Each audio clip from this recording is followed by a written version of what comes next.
Hello दोस्तों, आप सभी का स्वागत है हमारे यूट्यूब चैनल पर। तो दोस्तों, आज हम लोग कक्षा 7 का गृह कौशल पढ़ेंगे। आज हम लोग पाठ 12 पढ़ेंगे। हमारे पाठ का नाम है धुलाई कला। तो आज हम लोग इस पाठ से अभ्यास प्रश्न देखेंगे। चलिए पहला प्रश्न देखते हैं। वस्तुनिष्ठ प्रश्न। रिक्त स्थानों की पूर्ति कीजिए। इसमें क नंबर प्रश्न है, भिन्न भिन्न प्रकार के वस्त्र भिन्न भिन्न द्वारा निर्मित होते हैं। तो रिक्त स्थान पे भर देंगे तंतुओं, जिसे हम लोग धागा कहते हैं। ठीक है। ख नंबर है, ऊनी वस्त्रों को धोने से पूर्व कागज पर उनकी नाप ले, यानी कि रिक्त स्थान पे भर देंगे उतार। चलिए अगला प्रश्न देखते हैं। 2 नंबर अति लघु उत्तरीय प्रश्न। इसमें क नंबर प्रश्न है, ऊनी वस्त्र कितने प्रकार के होते हैं। तो इसका उत्तर हो जाएगा, ऊनी वस्त्र 2 प्रकार के होते हैं। पहला हाथ से बुने ऊनी वस्त्र और दूसरा मशीन से बुने ऊनी वस्त्र। चलिए दोस्तों अगला प्रश्न देखते हैं। ख नंबर नील किन वस्त्रों में देते हैं। तो इसका उत्तर हो जाएगा, सूती सफेद वस्त्रों में नील लगाया जाता है। चलिए अगला प्रश्न देखते हैं। 3 नंबर लघु उत्तरीय प्रश्न। इसमें क नंबर प्रश्न है, रेशमी वस्त्रों में चमक लाने के लिए क्या करना चाहिए। तो इसका उत्तर हो जाएगा, रेशमी वस्त्रों में चमक लाने के लिए अंदाज से पानी लेकर थोड़ा सा सिरका डालकर वस्त्र को डुबोकर तुरंत निकाल लें।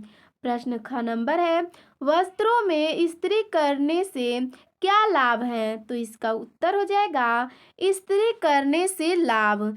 चलिए देखते हैं कि वस्त्रों में इस्त्री करने से क्या लाभ होता है। पहला लाभ है, वस्त्रों की सिलवटें दूर होती हैं। दूसरा है, वस्त्र आकर्षक और सुंदर लगते हैं। तीसरा है, वस्त्रों में चमक आ जाती है। और चौथा है, कपड़ों में क्रीज बनी रहती है। चलिए अगला प्रश्न देखते हैं। 4 नंबर दीर्घ उत्तरीय प्रश्न। इसमें क नंबर प्रश्न है, ऊनी वस्त्र धोते समय किन किन बातों को ध्यान में रखना चाहिए। तो इसका उत्तर हो जाएगा, ऊनी वस्त्रों की धुलाई। चलिए देखते हैं कि हमें किन किन बातों का ध्यान देना चाहिए। मशीन से बने ऊनी वस्त्रों की ड्राई क्लीनिंग करनी चाहिए। हाथ से बुने ऊनी वस्त्रों की धुलाई में निम्न बातों का ध्यान रखना चाहिए। चलिए दोस्तों उन बातों को जानते हैं। पहला बात है, ब्रश से झाड़कर धूल साफ करें। दूसरा है, गुनगुने पानी में रीठे का सत या ऊनी वस्त्रों के लिए बनी धुलाई सामग्री में डालकर 5 मिनट तक